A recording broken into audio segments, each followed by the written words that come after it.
What's up, family? Thank you for tuning in to the Dream Nation podcast. My name is Casanova. I'll be your host, and I'm excited to be bringing to you entrepreneurs, thought leaders, and trailblazers from around the world. Stay locked in with us because we're about to go on a journey that will change your life. What's up, Dream Nation? Today, I'm super excited. I got somebody on the show for you all, and I know he's about to crush it. If you all have been on Instagram, if you've been on YouTube, if you heard anything about Earn Your Leisure, this is one of the two masterminds behind it. And so I had the opportunity to reach out to him a couple weeks ago. I just knew I wanted to give him on the show so he could drop that fire for you all. But I won't take up too much more of your time. I want to give him the opportunity to introduce himself, and we'll go from there. So Mr. Rashad Bilal, can you say what's up to Dream Nation?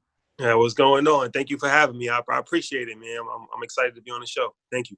Man, I tell you, we're excited to have you. So one way that I like to start off all of these conversations is I like to say, you know, before the Earn Your Leisure, before all the accolades that you're getting now, before, you know, being able to have an audience of, I'd probably say 250,000 people, and I see your stuff on my timeline all the time.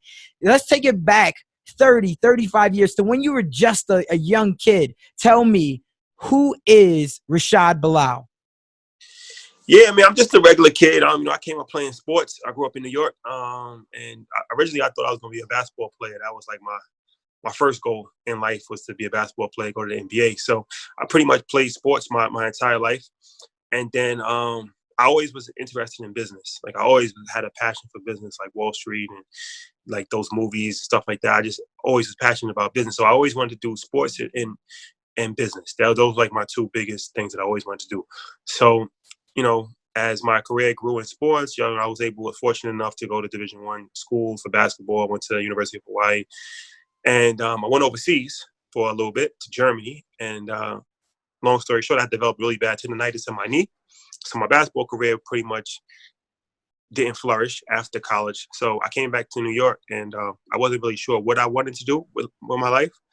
But like I said, I was always passionate about business, finance. So I tried my hat at being a financial advisor. I took a couple of tests that you need to pass in order to start practicing. And I wasn't really sure if I was going to make it or not. But I just, I figured I'd give it a try. And that was 11 years ago. So fast forward 11 years later, I'm still in the business. I enjoy helping people. And, recently, a couple of years ago, we started the social media campaign. So I originally started my social media on Instagram around 2 years ago. And it was really to build my profile for financial planning and my financial planning business. But that kind of morphed into something else where it became more of an educational form and a more of a community type of feel where I was just posting stuff that I was passionate about outside of stuff that I do every day, which is, the backstories of sports entertainment. As I said, I was always passionate about sports and entertainment as well. And I always liked business. So I was posting a lot of stories about like entertainers and sports figures, but like the backside of it, the business side of it. And people gravitating towards that. They really liked the content. And they wanted, extended versions of that. So from the request to have extended versions of my Instagram posts, that's when I decided to start the podcast with my partner, Troy, one of my best friends. And we started that 15 weeks ago. And that's doing really well. It's called Earn Your Leisure. And that tells the story. It's business in general, but we talk about sports and entertainment on the backside, the financial side. So yeah, it's just kind of just morphed together and where we're at today. Got it, man. I love it. So one thing that I see so many people, and one of my guys has actually came up with this. His name is Jamal King, but he talked about PTSD, and that's post-traumatic sports disorder. Yeah, disorder, right? My fault.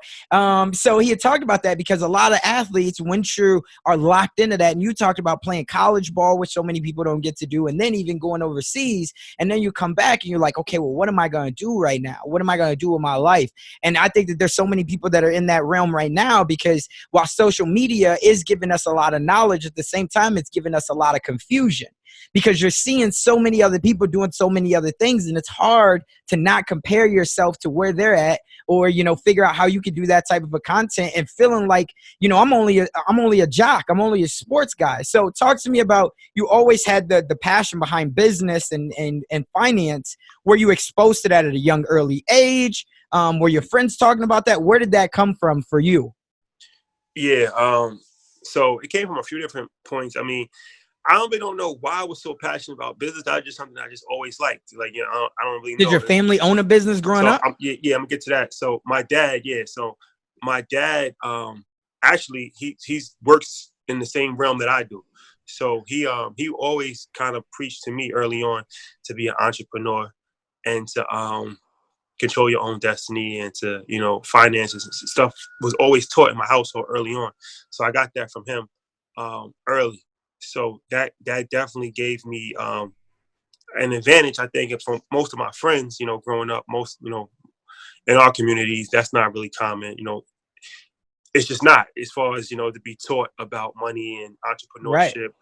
It's something that we don't really, you know, most of the time our parents just encourage us to get what they consider to be a good job.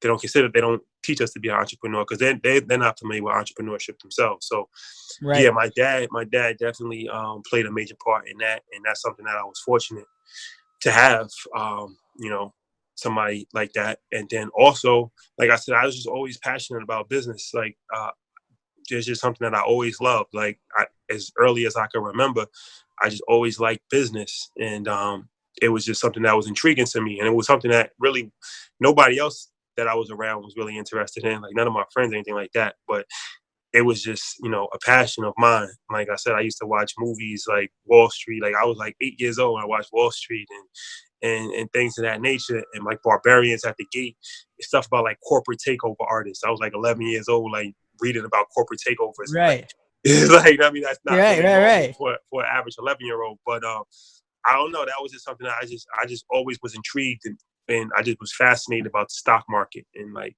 making money. Like, that was something that was just always interesting to me. So yeah, Got it. that's pretty much, yeah. I don't really know how it really started, but I definitely have to credit my dad for planting the seed. And then from there, it's just because I have other siblings as well, and they're not really interested in business. But me, I just always just gravitated towards it. So Now, let me ask you this, because you look pretty young. So, I mean, real estate, obviously, I'm in real estate. You're in financial advising and educating. First, talk to me about what town are you in right now? And have you always been in that town? yeah, so I live in Westchester. If anybody's familiar with New York, that's like a suburb, like 20 minutes outside the city. Okay. So yeah, so pretty Is much that where you from? yeah. So I grew up in the Bronx. I'm from the Bronx originally, and I moved from the Bronx like age 10, and then I moved to White Plains, which is where I live now, in Westchester. So yeah, that's kind of where I grew up at, in Westchester. So yeah, Got it. The yeah. reason why I asked that is because now growing up, like, is there a lot of African Americans in Westchester? And the fact that I know that a lot of financial advisors, they tell me the toughest part is when you're a young guy, you first getting into this business, you know, it's hard to talk to the older people who do have that wealth, because how serious are they going to take you? So did you have those same challenges is what I was trying to get at. Yeah, as far as growing up, yeah, you know, Westchester is it's like most places in America where it's segregated. So it's so if anybody's familiar with New York is surrounded by three suburbs. You have Long Island on the east. So like Brooklyn and Queens, I'll just give a geographic map. Brooklyn and Queens are the boroughs that are far east in New York City. So Long Island is a suburb east of Brooklyn and Queens. Then you have Jersey, which is on the west side of Manhattan. It's a state, but it's also kind of like a suburb too. And then you have Westchester, which is north of the Bronx. So the Bronx is the borough that's the most northern. So Westchester is a suburb. So long story short, all of these different places, Long Island, Westchester, even a lot of parts of Jersey, they're very similar. Whereas they're suburbs, but like most suburbs, they're segregated. So in Westchester is like one of the most affluent neighborhoods in America as far as the county. But within that county, you have segregation. So you have majority white neighborhoods or majority black neighborhoods. So there's a few majority black neighborhoods, and then there's like majority white neighborhoods, right? So it's the area that I grew up in is actually a really interesting place because it's a Black kind of like middle class neighborhood. It's like middle to lower class neighborhood, but it's not really a lot of places like that in America where it's like majority of the homeowners are Black, right? So what happens is that like a lot of people from the city, if they got a decent job or if they did decent, then they will move. So it's ironic, and this is kind of going off topic a little bit, but just in real estate, it's interesting if you look at neighborhoods, like how these neighborhoods was constructed, where it's like the Black middle class, they all moved in the same exact area. It wasn't like they were spread out in different areas, right? And that was kind of done on purpose. So growing up is an interesting field because you have Black people that own homes and like are middle class, and then you have like public housing as well, right? So it's all kind of merged together, whereas you have lower class, middle class, and we all go to the same school. It's an interesting dynamic. And that was interesting for me because just like I have friends that grew up in really nice houses, and then I have friends that grew up in the projects, but everybody's within like a 1 mile radius of each other. So that was interesting, and that helped me out in business as well because like a lot of the relationships that I grew up with, I still have to this day. And as far as like you said, how did I get started in the business? So like where I'm from, my community is like real tight knit. It's like a real tight knit community. So I have two siblings, an older brother and an older sister. So when I first started, I came into business when I was 24 years old. So it's difficult, as you said, for somebody fresh out of college to garner the trust of somebody that's older than them, because they're like, you don't know what you're talking about. Like, you 24, I'm 35, I'm 40. I'm like, what can you tell me about finances? But a lot of my first clients were actually like my sister's friends or my brother's friends who I had relationships with, and you know, they trusted me. So that was like gave me like a springboard. And then also just my friends as well. I was able to, you know, get them to trust in me. And then which like is that, big, which is yeah, big. yeah, exactly. And then some of like their parents. So it took time, but that was kind of like my springboard into the business was just relationships, which is still to this day, that's the most important thing, relationships. But yeah, that kind of helped me out a lot because, as you said, it's difficult for somebody that's young and they don't have any market. So being that I had a market with my siblings, friends, and other older people that I already knew and had relationships with, it helped me, especially in the first like year or two when I was just kind of learning the business. So. Right. Now, if you first getting into financial advising, do you feel like that a lot of people, are you educating the people who want to try it themselves first? Like, or are you coming in saying, hey, here's the pitfalls. Like, here's why you should start out with a financial advisor, at least in the beginning. And then if you've built a little bit and you have a higher capacity to maybe try yourself, which angle do you try to take? Because I've seen it on both ends. It's education for me. So like if somebody comes in and I have a conversation, for the most part, and this is why I really even started with the like I teach a class too. I teach financial literacy in the summertime. I'm actually about to I have a class tonight actually. I start with another school that I'm doing. But long story short, I realized I like to teach because I realize how much people don't know when it comes to financial literacy. So really for me, like if I sit down with somebody, I'll spend like the first hour just educating them on a variety of different topics, and we don't even go into anything like personal. It's just more of an educational process. That's like the ground level, and I'm a big proponent of that. Like I said before, I think that you have to be educated in anything that you do in order to be successful. So the ground level for me always starts with education, and then from there we can start to talk about, you know, different products or what makes sense for you individually or different things that you can do. But first I want to just give somebody a broad knowledge of every single thing, even if it's not relevant to them right now.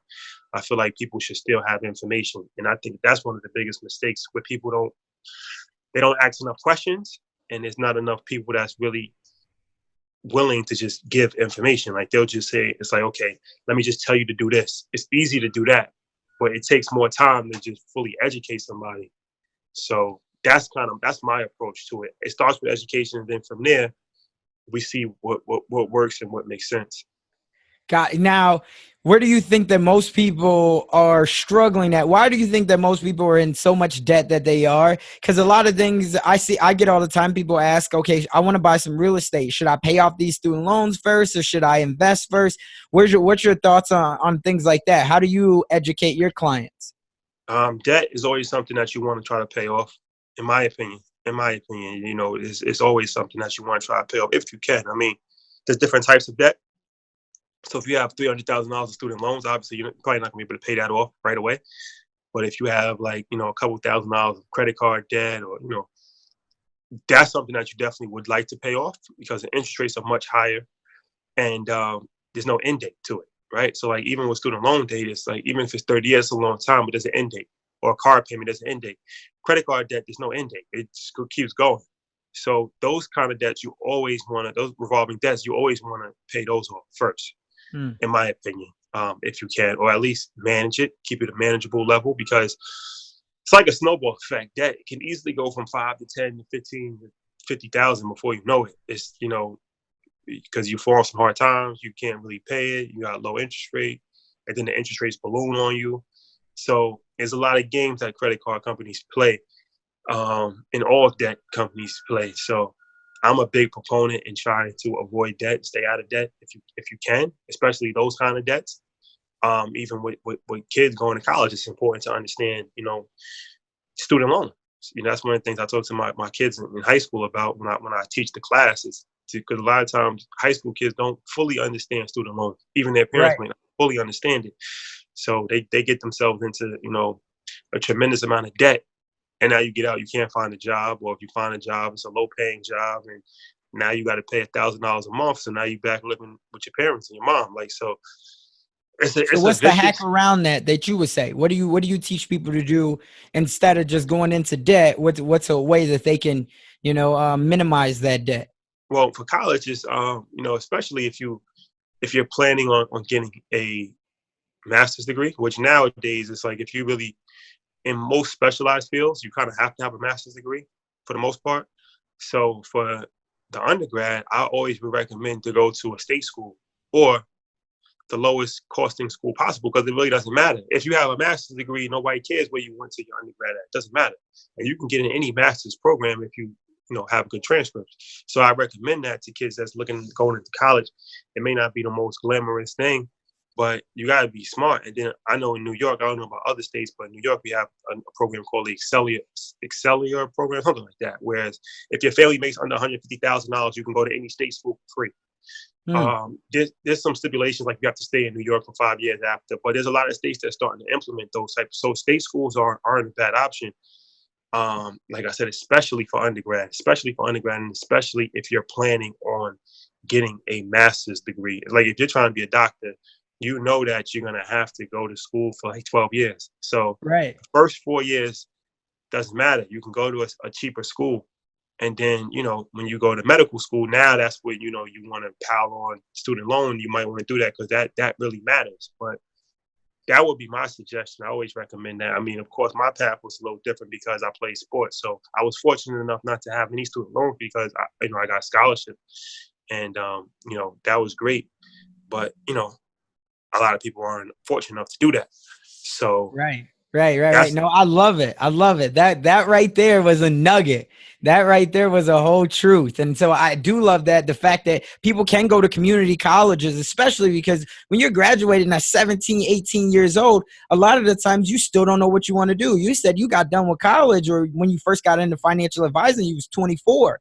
And you're still like, okay, is this what I want to do? I don't know. I'm going to give it a shot. So you can just imagine with kids that are 17, 18 years old, they don't know what they want to do. So going to a community college, you still get to have a lot of fun, but at an eighth of the expense of if you try to get into some private college. Exactly. And a lot of times we care about perception. At every age, we care about perception. So a lot of times it's like, what do people want to think about me if I go to community college? It's like, an extension of high school, like the 13th grade. It's not really a real school, but I know people that went to community college and went to Harvard and Yale and NYU after. And now, you got 2 years pretty much free. Community colleges don't really cost anything. It's in your community, so you're staying at home pretty much. But, people want that experience right away. It's like I had a guest on my podcast and said before, like people want to get rich with contingencies. They nobody really wants to sacrifice, right? So it's like, okay, even with that, for young kids, it's like, okay, you might have to sacrifice 2 years. You can't go to a frat party. You can't go because you're not going to a school out of state. But look how much money you're going to save. And not to mention, aside from the financial standpoint, you actually get yourself together, because leaving high school, going into college is a whole different realm. So now, you know, you can actually prep, get yourself together, learn the inner workings of college, and get a college degree, an associate degree under your belt. And now you can go for your bachelor's, but it's much easier. So I would take that's a good route as far as your associates, your bachelor's, and then if you want to go to your master's, and just try to keep the cost down. And then, like I said, when it's time to you know, really focus, now you can say, okay, this is the school that I want to go to. I think even Barack Obama did that. Like he went to school with like some no-name school for first 2 years, and then he went to, I think, Columbia after that. But because I read his book, and it's like nobody's ever talked about the first school he went to. Right. Columbia, right? So it's like in sports, going to JUCO, right? Cam Newton, nobody really ever cared. I mean, he did win national championships, and from what I think, he had some success at that JUCO, which allowed him to get to Auburn, right, to start crushing it. But nobody ever talked about that, right? Nobody cares about it in the end. It's just about he made it to the league. Exactly. Really, realistically, and even like outside of, I look at it like, if you're going to be a doctor, a lawyer, then, you know, the degree really matters. But outside of that, to be honest with you, your degree really doesn't matter as far as it opens a door for you. But like me, I have a communications degree. I don't have a business degree. I didn't need a business degree to do what I do, because even I have to take tests, and I have to really like kind of go to college for a whole year afterwards, because all of the certifications and tests that I had to take. So I could have went to business school, but it probably wouldn't even help me, because the things that you learn in business school is not stuff that I do. It's not stuff that really anybody does. I mean, it's like supply and demand, stuff like that. It's like basic tools, but in day-to-day realm of most businesses, it's not specific. It's just broad range. So Absolutely. That's something to keep in mind as well when you're looking at, you know, for college kids, like which degree you get and things of that nature. It's a lot that goes into college that people don't. There's no blueprint. There's like, you know, nobody really knows what to do. So we just go to school and just figure it out. Yeah, I was going to say, especially in our communities, because you have so many young kids that are first generation college students, right? Nobody ever went to college. So you do have to rely on a mentor. You got to rely on a podcast or somebody like that to give you a little bit of insight, because you feel like there's nobody else that you could really go to, you know, or you just feel like that they haven't done the path that you want to do. You know, you got somebody that's just a high school academic advisor. It's like, okay, but I want to be a financial advisor. You want me to listen to you when you've never done anything like that. So it's a little bit tougher, right? And just like you said, I think one of the biggest things that when I first heard it blew my mind, right? Well, first off, let's talk about Apple and Google, and all those places are now saying that college degrees are not a requirement for you to be able to apply anymore. So it's like the cost of a college degree is getting more expensive, but then the value of it is going down. And unless you're in a level playing field, like you said, where you got a master's or a doctorate, like that might not mean anything. It's more about the relationship, which you've already alluded to several times, right? It's more about who can open up that door for you. And if you want to be in the financial advising world, when we talk about Wall Street and stuff like that, that's all what it's about. Who's going to open up that door? Who can put you in that room with all the major players? Yeah. So it's complicated. It's complicated because in some areas, you know, the degree still, like you said, it really not even your degree. It's really your relationships, right? And so you go into a good school, you probably could establish good relationships, which will help you. But then other areas, it doesn't matter. You know, if you're going to be an entrepreneur, if you're going to be a real estate investor, it doesn't matter. Nobody cares. It's like nobody's going to ask you what your degree is when you go to the bank to try to get a loan. Right. And man, I'll tell you, all these houses that I sell, people always talk about the test. I tell people the real estate test is one of the most intimidating tests for people that there are. People are like, oh my God, I can't take my test. It's like you could take your test 4, 5, 6, 15 times, and you got to pay $100 each time you retake it. That's at least here in Nebraska. It might be different costs everywhere else. But I tell people all the time, like, it doesn't matter. One, you don't got to tell nobody that you failed. Two, out of all the houses I sold, nobody ever asks, where did you take your test or how many times you ever took your test? That doesn't ever come up. People do business with other people who they like and they know and they trust and they believe in you, right? So I love the fact that you said that. I want to definitely dive into right now in the stock market. And you're going to educate me a little bit on this, right? When we talk about somebody just starting out, you want to have diversity. You got, $500 to $1,000. What do you think? Where should somebody be looking at? What type of app should they be looking at? Where should they be looking to maybe put their money if they have no knowledge at all and they're looking for the education? Well, the first thing I would do is I wouldn't put money into anything if you don't have knowledge. So the first thing you want to do is educate yourself. So it's a couple good books. How to Make Money in Stocks is a good book. That's like one of the first books that I read. So I think that's another thing too. A lot of times we feel like we have to rush into something. Like that's the whole Bitcoin thing. It's like we feel like the clock is almost running out and we got to do something. And you always make mistakes when you're not prepared. So I would suggest that anybody, before you even think about investing in real estate, stocks, opening a business, fully educate yourself first. And then think about investing. So when you think about investing in the stock market, like there's apps like Robinhood, there's websites, E-Trade, Scottrade, Ameritrade, but it's really easy to do it yourself now. So now you just download the Robinhood app, and you can start trading. I don't think Robinhood even charges you; it's free. So you trade. You put, I think it's like a minimum amount to start, like maybe like $200 to open an account. You link it with your bank account, and now you can buy any stock that you want. Now, that's the easy part. Now, buying the stocks is the hard part because now it's like, which stock do I buy? So I'm a big proponent in investing in something that you're interested in. So we just did a stock episode on my podcast, and we had somebody from Wall Street that came in, and he was saying that, you should really focus on areas that you have interest in, because nobody really likes to read. So reading will help you a lot, right? It's not really a lot of rocket science behind this. If you read, you'll learn more, right? It's pretty basic. And if you read about different companies in different sectors, you'll understand those companies in those sectors, and that'll help you in investing.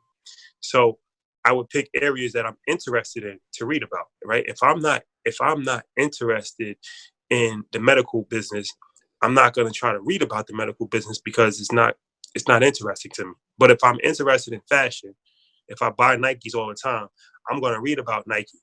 The good thing about the stock market is that most of the stocks in a sector are kind of intertwined with each other. So once I understand Nike, that'll help me understand Under Armour, and that'll help me understand Adidas, right? So now I'll have a broad range concept of the whole sneaker industry by focusing on one company. And then I'll have, so I'd rather be an expert in one area than know a little bit in like 10 different areas. So I'm a big proponent in that. So if you're interested in tech, focus your energy on learning about tech, and learning about Netflix will help you learn about Amazon. Learning about Facebook will help you learn about Snapchat. So these are things that you can kind of focus your energy on. And that just depends on whatever somebody is interested in. So going like Warren Buffett in his hometown, that's one of the things that he does, is that he only invests in companies that he understands and that he uses. So, when the .com bubble bursted, he was one of the people that really wasn't affected by it because he never invested in .com companies because he never understood it. So he's like, I don't really feel comfortable investing in something that I don't understand. I don't care if everybody else is doing it. I don't understand it. So I'm not going to invest in something that I don't understand. You just got to stand your ground. But I do understand Gillette razors because I shave every day. So I'll invest in that. So I say that to say, especially in our community, we set the trends. So when it comes to fashion, when it comes to media, music, all that stuff. So we already understand a lot of these companies because we're the reasons why they're successful. So you understand Nike because you buy Jordans every time they come out. Right. So you have an understanding of it, right? So now it's like, okay, I can understand how to buy this, or I can understand how Adidas work. I know Beyonce just signed a deal with Adidas. So I will focus on companies and industries that you already know, are knowledgeable about, and then learn even more about that. That'll help you learn. But that's my approach to it. And I'll keep it basic. Like, if you buy an iPhone, every single time a new iPhone comes out, you might want to invest in Apple. It's not Right. rocket science. Yeah. Yeah, and I love it. And I think I was looking at, Instagram, and I think you had put something like that a couple weeks ago where you were saying, before the new Jordans come out, if you know this is gonna be a hot release, right? Make sure instead you buy some of that stock first. So then you're investing into it and you building your own money up. So I love that concept, make sure that you know something about it. And like you said, Facebook will help you to learn a little bit more about Snapchat. And once you learn about 4 or 5 of them companies, then you start to understand the industry as a whole. Exactly. And then like somebody said on my post, it was like, stocks aren't really affordable for the common person. And I'm like, that's interesting that you say that, because Nike stock is $85 a share right now. And that's cheaper than Air Max, Jordans, or LeBron's. So you can actually buy a piece of ownership in the company for cheaper than apparel. But a lot of times it's just a mental thing where we already lose because we psych ourselves out of it automatically. So we already say, okay, this is for rich people. This is out of my league, but it's not, right? And that's a perfect example. Something right there. It's like, okay, you can literally buy a piece of ownership in the company for cheaper than Jordans. But how many people buy Jordans? Right. I mean, you see it all day long. People, they'll go rich for their appearance, but they won't go broke for their kids and for the generational wealth. Right. Which is so powerful because you see it all the time, and people don't understand. Okay, how about we buy an asset to allow that asset to pay for any materialistic thing that we want to buy? Because everybody got vices. Right. But people, just like you said, it's a mindset. It's reframing the mindset to understand. I love that, man. Dropping jewels. Just exactly what I needed you on the show. So I want to transition now to what you're doing, because a lot of people, the podcast world is absolutely blowing up, right? And so the fact that you guys started just 15 weeks ago, right? That you started the Earn Your Leisure. So a little over, what's that? 4 months ago, almost 4 months ago, you guys started it. And you super blown this thing up. Well, a lot of people nowadays, and even myself included, was like, should I start a podcast? Because, it feels like it's so saturated. It's already so many people in the market. Can I develop? Can I really have a voice? Talk to me about what your mindset was in the beginning that made you start this podcast, and then like how you've went about like building this thing up. Yeah, I mean, the good thing about us is that neither one of us really ever listened to podcasts in the past. We didn't have any knowledge of the podcast industry, how it works, or any blueprint to follow. So that kind of helped us, because when we didn't really even start the podcast with an expectation of anything. Literally, the only reason why I started the podcast is because I was getting such good engagement on my Instagram, and I'm like, you know what, this is something to do. But I didn't really go into it thinking like we're gonna get this many listeners or this is gonna open doors. I honestly didn't think about that. I'm like, let's just do it. Like, you know what I'm saying? Let's just serve. I think that's always the best. Yeah, that's always the best route, because you can't be disappointed if you don't have any expectations, and B, you don't put pressure on yourself when you're not trying to reach anything. Like we didn't do it for that reason. So there was never any pressure. So we're like, when we started to really like pick up momentum, it was just like, oh, that's dope. We didn't really expect it though. Like, you know what I mean? Like, not to say that we thought it was gonna flop, but we didn't have any expectations at all. And I think that like even starting in social media, one of my mentors in social media game when I first started, one thing that she always told me is that look at what everybody else in your industry or your field is doing on social media and do the complete opposite of that. And that's really what we're doing, and is really helped us, because we're in our own lane as far as like the way we deliver the content is really different. It's different, and we're not trying to be anybody else. We're not following anybody's blueprint. We just kind of made up our own thing, and it's worked for us. So I encourage originality. And not to worry about anything saturation, because it is saturated, but cream is always going to rise to the top, and people always respect a good product. And that's my thing. I mean, I'm real, like, I pay attention to detail a lot. And I think a lot of times, especially in social media, people pay attention to the look more than the content. So like you'll see like these videos on Instagram and the camera work is crazy and they do all these special effects and they got music in the background, but they're not talking about nothing. It's just like an intro, like a 30-second thing, and you don't get any content from it. Right. Whereas like we film our videos on iPhones. It's not the best picture quality. It's not. And hopefully we'll get better with it, but the content is more important. So our videos get a lot of traction because we have actually real good content. Like, you know what I mean? So it's like, I'm a big proponent that content is more important than the packaging. The packaging is important, but the content is more important.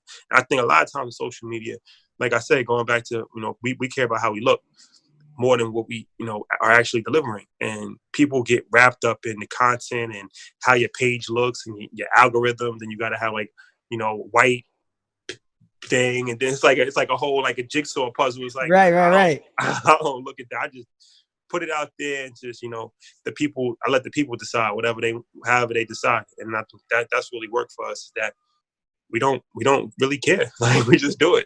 I love it. Now, one thing that I noticed is that, one thing I heard in the beginning was there's no money in neutrality, right? But I think that you guys are kind of coming at a different route, because would you say that you're neutral in what you put up there, or would you?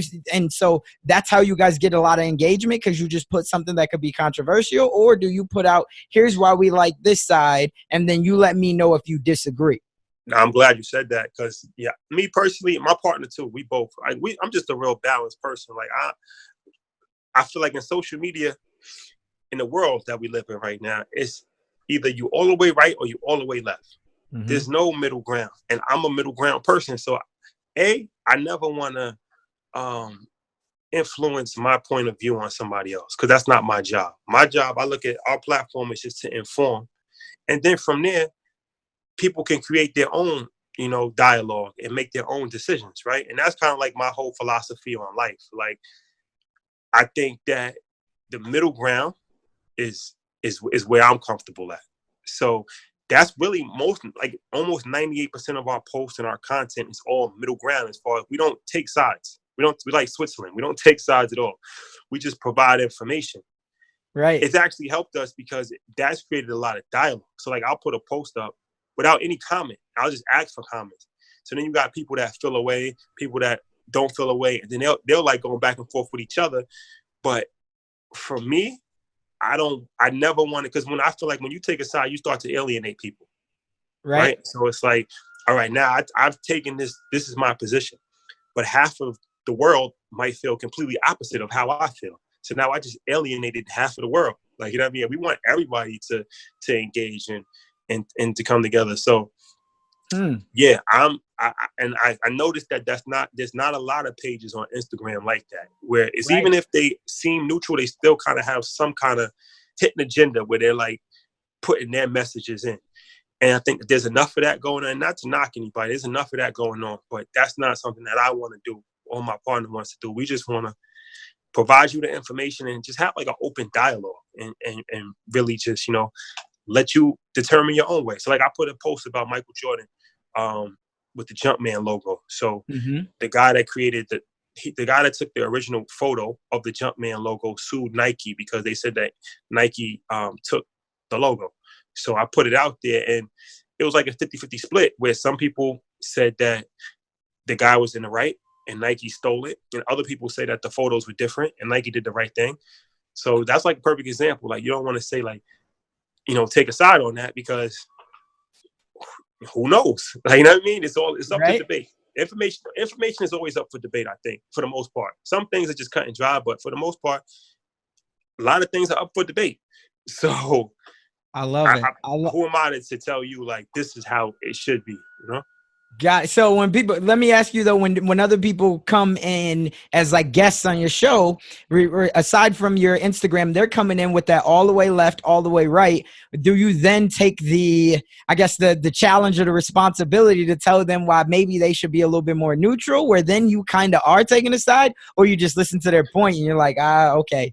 Nah, we haven't really had any guests, because so how our platform is broken down is that it's more of an educational thing. So they're really not even providing too much of their opinion per se, but more so information. So like when we had Matt on, the real estate mortgage broker, and he was just telling us, different things about like multifamily. So that's kind of his opinion, that you should buy a multifamily first. And so that is kind of his opinion, but that's still not really like swaying somebody in it. It's still providing information. That's really so our platform is, we try to make it like a college course every week. So every week is a different topic, and we want to educate somebody every week. So more so, and the line of questioning is more so information, not more so of their like personal take on things. It's more so like providing information. And they, of course, they do have their personal take, but it's still more the overall framework is information. And that's even like a lot. We do case studies a lot. Like I'll break down like, how Airbnb got started and stuff like that. I like doing that. And that's a case study. So that's not an opinion at all. That's just stating facts. And it's just giving you information. So yeah, that's something that I just feel more comfortable with. I don't want to. I got it. Yeah.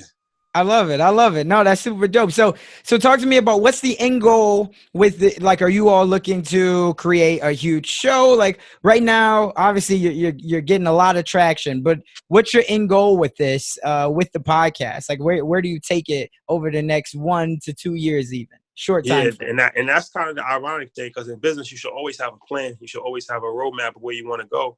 Right. But then in life, it's like the best things just kind of happen without a plan.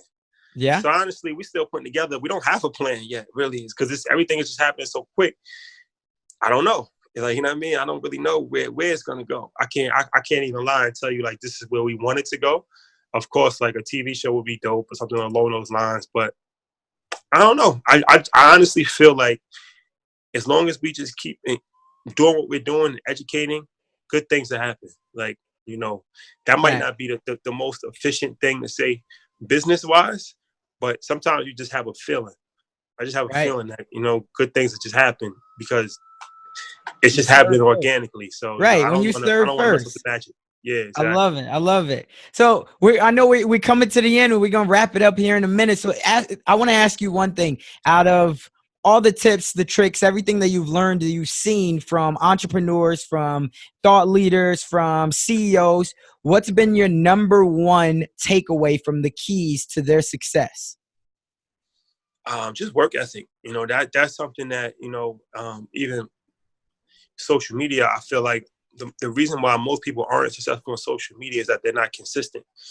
And the successful people are always consistent and they have tremendous work ethic. So that's something that I've always tried to carry as far as from sports to business, and any successful person that I've always been around or I've always witnessed. They're very detailed and they're very diligent in what they do. And they have a tremendous work ethic. So I feel like, anybody can really be successful in anything if you work hard enough and you understand the principles of what you're doing. But that's something that's easier said than done. And I see it all the time. Most people are not disciplined, and most people are not, they're not going to sacrifice. Like I said before, when the guy said people want to get rich with contingencies, people want everything with contingencies. Like the podcast is taking off the way it has taken off because I actually put 2 years of work in first before we did a podcast. So I built my page, my own personal page, for 2 years, and then we built a podcast. So I already had a following. But I always tell people it took 2 years to get to that point. 2 years of a lot of work. Like I would stay up, I still do, like till like 3 o'clock in the morning sometimes doing stuff just for social media because I got to do stuff for my regular day-to-day during the daytime. So it's like I asked somebody, like, would you be comfortable working a part-time / full-time job for 2 years without getting paid? Most people are not comfortable with that. But that's really what I did. I worked a job for 2 years without getting paid. So now we're starting to see the benefits of that now, but that took 2 years to build. So like I said, people, they'll do that for a month or 2 weeks. They don't really see traction. It's like, I'm gonna quit. I'm gonna quit.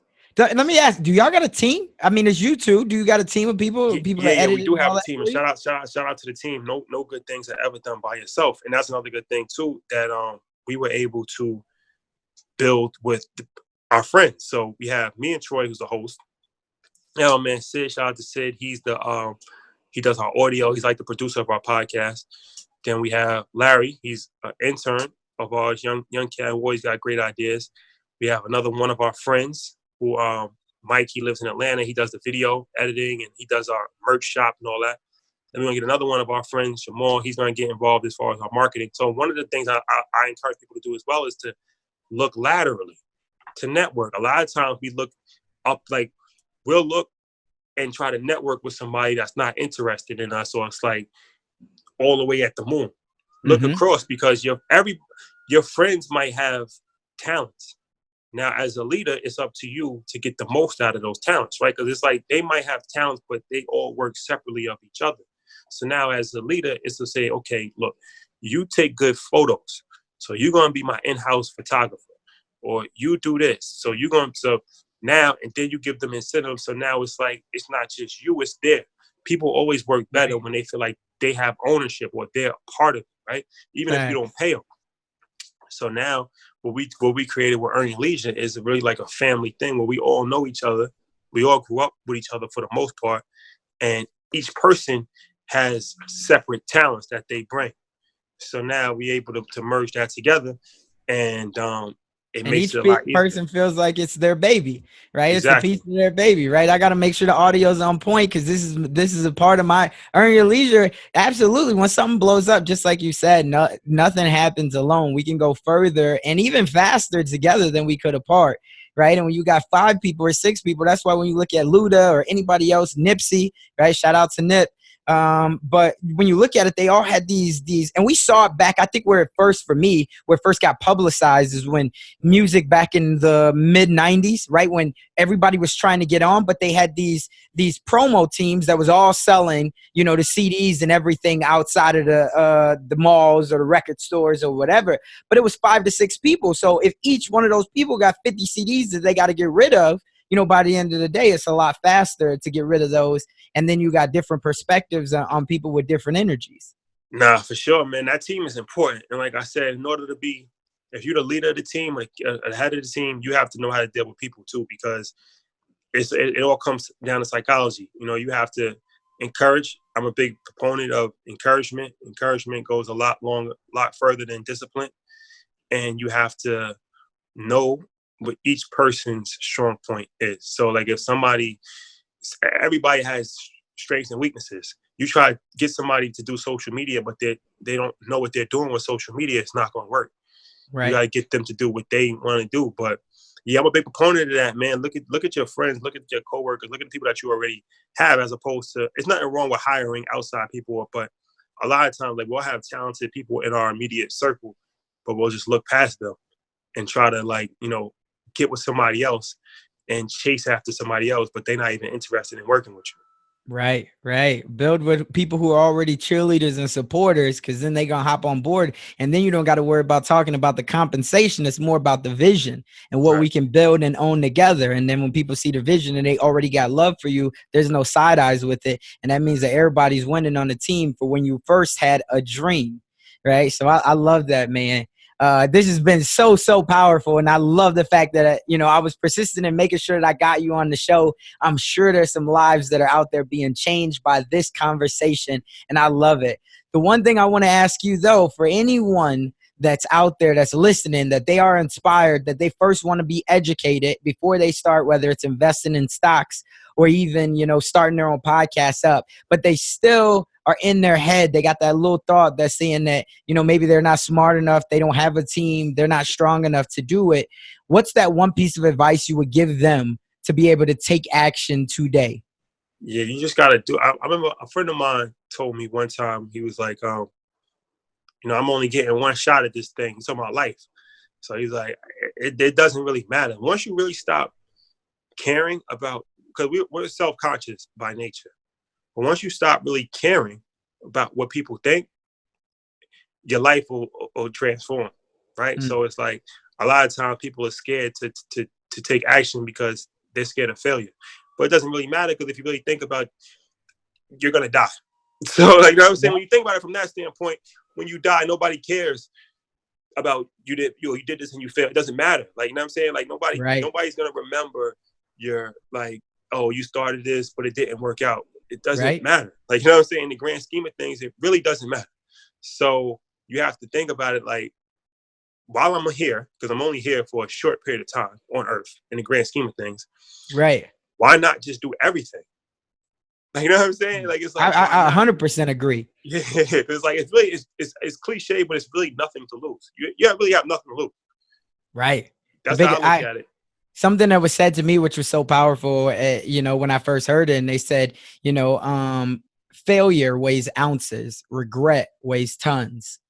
right? So the last thing is when you get to that deathbed at the end, you know, you're laying down there, all you're going to have is the memories, right? And you got to make sure that you got as many experiences, because you can't take the money with you. While you can pass down real estate, and in some cases you can pass down books of business and things like that, at the end, none of that really matters. It really matters the memories and the value and the feelings that you created in other people.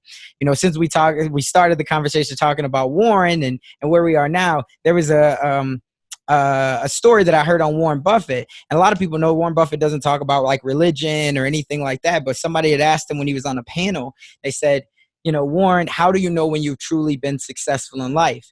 And he said, you'll never know when you've truly been successful until you die and you see how many people come to your funeral.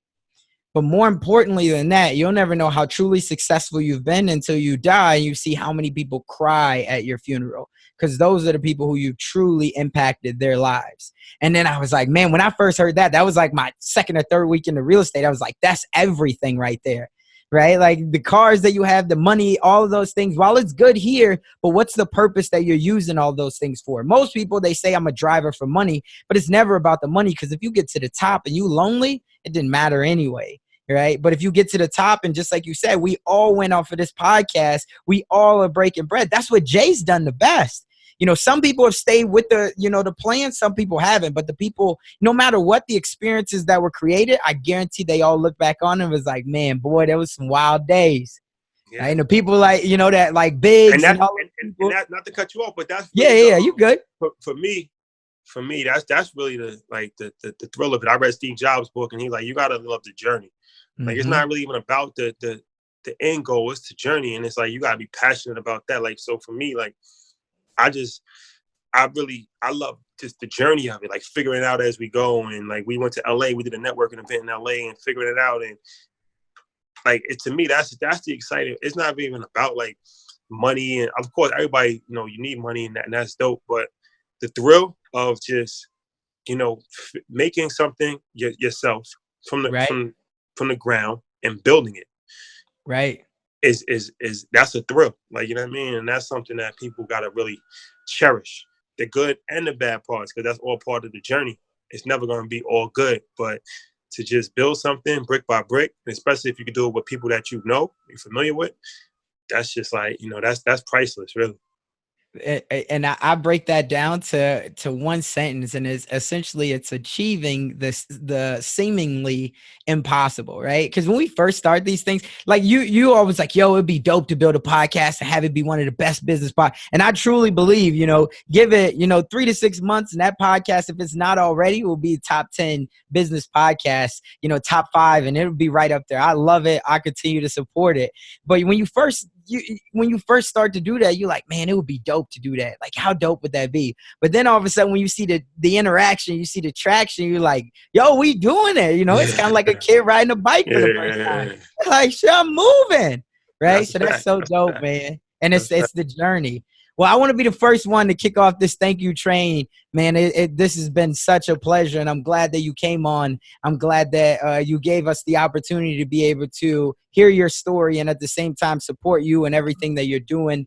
For anybody who wants to connect with you a little bit more, that would love to follow your journey, where can they find you at? Yeah, so social media on Instagram.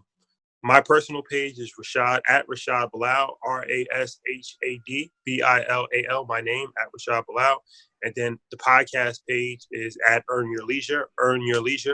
And then you can also check our website out is earnyourleisure.com.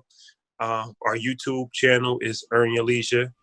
And we're on iTunes, Spotify, YouTube. We're on all the major outlets, Google. So yeah, you know, you can check out the podcast. You can check out my page, and yeah, that's where you can find me. As far as my business, my website for my business is BilalGroupLLC.com. That's for my financial services business, and yeah, that's all the info right there. Well, there you have it, people. You got so much knowledge. You got so much information today. The one thing that we just asked is take action, right? It doesn't matter where you were. It doesn't even matter where you are. It matters where you're going to go, and it requires action. So thanks, man. We appreciate it, and we look forward to having you on the show again. Nah, thank you for having me, bro. Appreciate you. That's all we got for this episode. Thank you for sticking around. That truly means a lot to me, and hopefully that means that we delivered massive value on this one.